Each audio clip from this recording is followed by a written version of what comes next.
독립하고 싶어요. 이제 그만 혼자 나와서 살고 싶은데 이 말이 왜 이렇게 죄스럽게 느껴지는 걸까요? 내 삶을 살고 싶다는 마음이 부모님을 버리는 것처럼 느껴지는 분들 계신가요? 안녕하세요. 마음이 머무는 시간, 전주원의 다정한 대화, 저는 상담심리사 전주원입니다.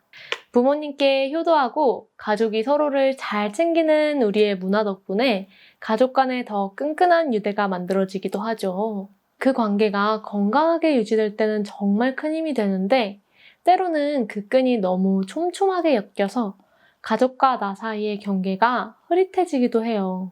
K장남, K장녀라는 말이 낯설지 않게 느껴지시는 분들이라면 오늘 이야기가 꽤 익숙하게 들리실 수도 있을 것 같아요.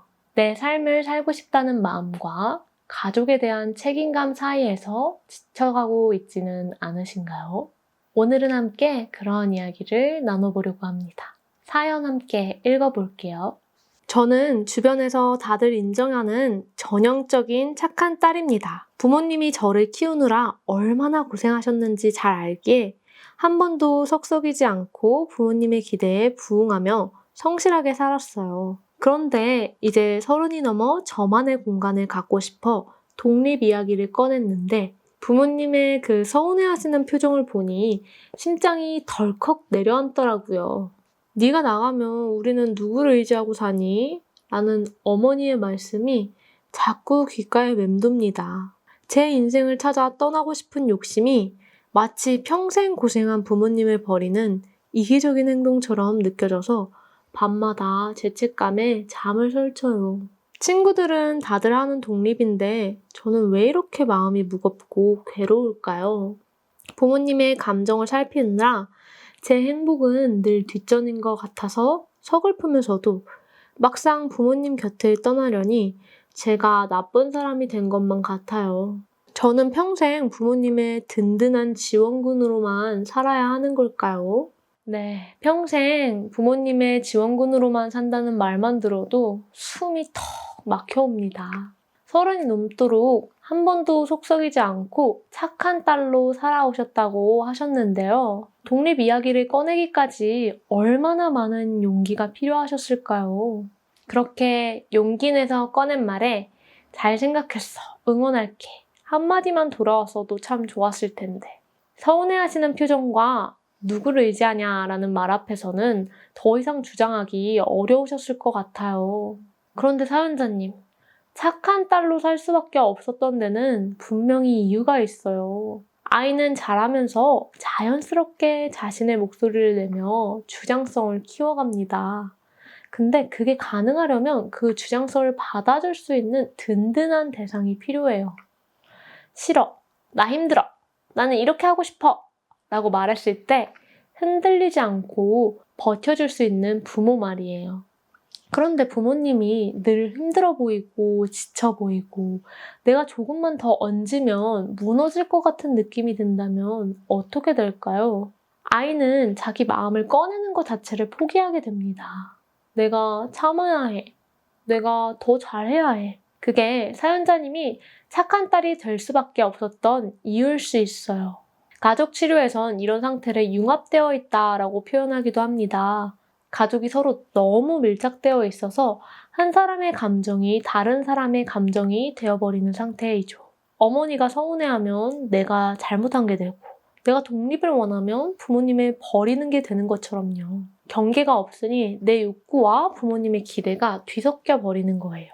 상담을 하다 보면 비슷한 분들을 꽤 만나게 되는데요. 누가 봐도 능력 있고 성실하신 분인데 정작 본인은 늘 부족하다고 느끼시는 분도 있었어요.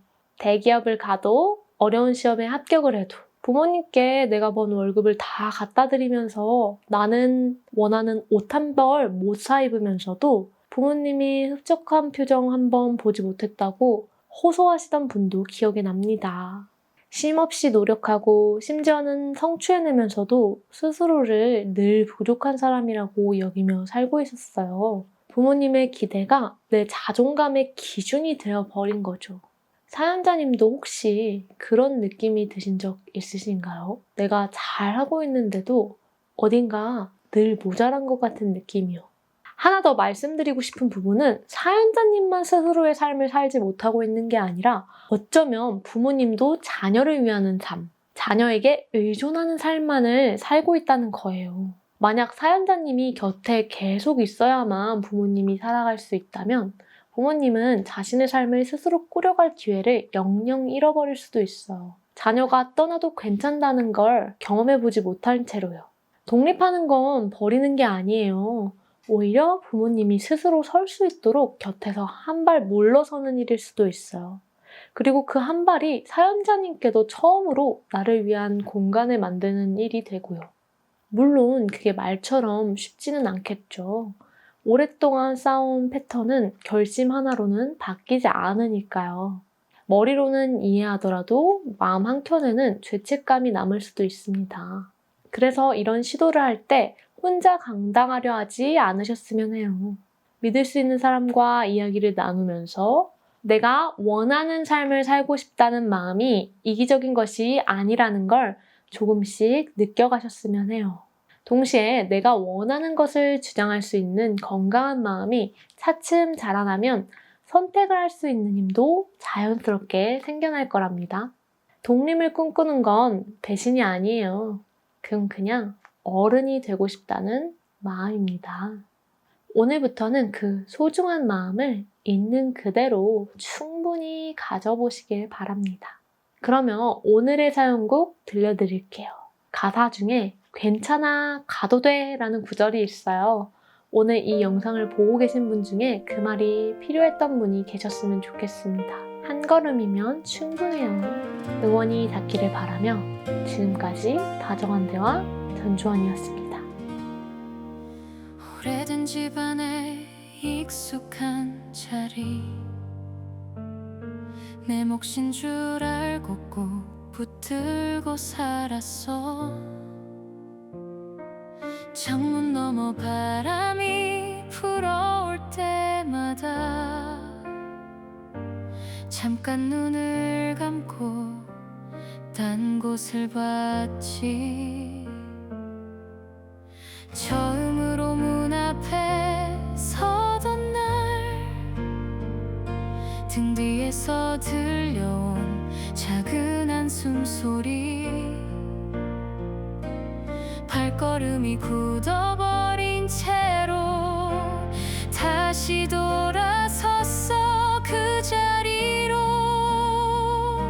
근데 있잖아 나도 알아 이 집을 나서는 게 누군가를 두고 가는 게 아니란 걸, 그냥 내 길을 찾는 거란 걸. 저 문 너머엔 나만의 하늘이 있어. 아직 한 번도 마셔보지 못한 공기가 있어. 죄책감이 옷자락을 잡아당겨도 이건 떠나는 게 아니야, 피어나는 거야. 오래 접어둔 날개를 펴볼게.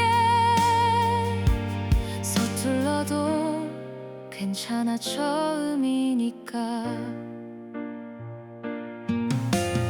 뿌리가 깊을수록 가지는 멀리 뻗어.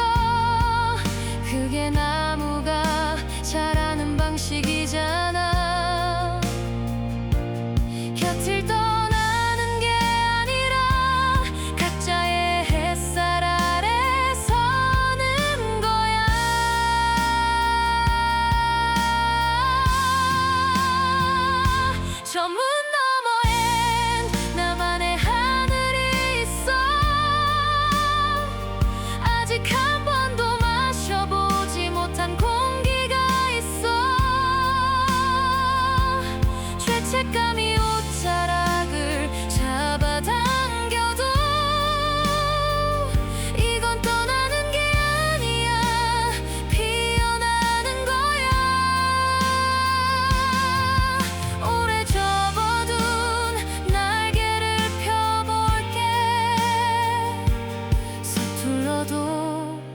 괜찮아 처음이니까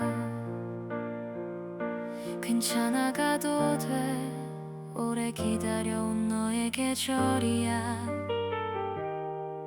천천히 네 속도로 저 문을 열어